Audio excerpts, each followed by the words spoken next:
Longola ba ange. Nzambe longola ba ange. Dieu enlève les anges. J'ai déjà dit que c'est une chanson qu'il faut lire d'une manière anecdotique, n'est-ce pas? Parce qu'il y a de l'humour dedans. C'est une chanson, quand vous l'écoutez ou vous la voyez, c'est une chanson scénique. Alors, Longola ba ange, maintenant, comme je l'avais dit, cette chanson peut créer des problèmes au point de vue doctrinal, n'ayant pas tous le même canon et les mêmes exégèses. Le rôle des anges auprès de Dieu. Leur place dans le plan du salut est tout simplement unique, est tout simplement prestigieux et irremplaçable. On ne peut pas remplacer les anges, on ne peut pas les enlever. Le vrai problème, ce n'est pas la chanson Longola ba ange. Le vrai problème, c'est la source de nos interprétations, c'est la source de nos définitions. On n'a pas tous le même canon, la même exégèse, on n'a pas tous la même herméneutique.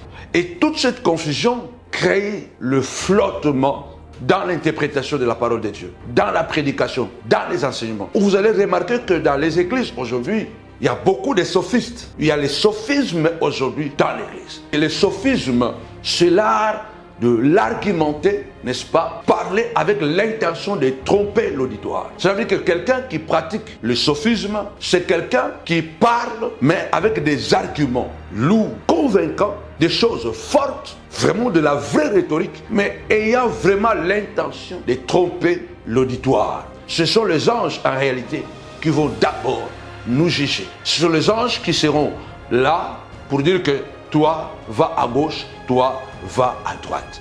Le rôle des anges est tout simplement unique, prestigieux et irremplaçable. Mais prenons cette chanson comme anecdotique, humoristique. Ne portez pas des jugements injuriés. Ne faites pas de votre frère un bouc émissaire parce que le problème est plus profond qu'on peut l'imaginer. La doctrine, elle est tellement importante. Mais malheureusement, il est très difficile de pouvoir saisir les choses ou se mettre tous d'accord. Ce qui n'arrivera jamais. Parce qu'aucun jamais, Jésus s'est mis d'accord avec les pharisiens, les sadducéens. Jamais.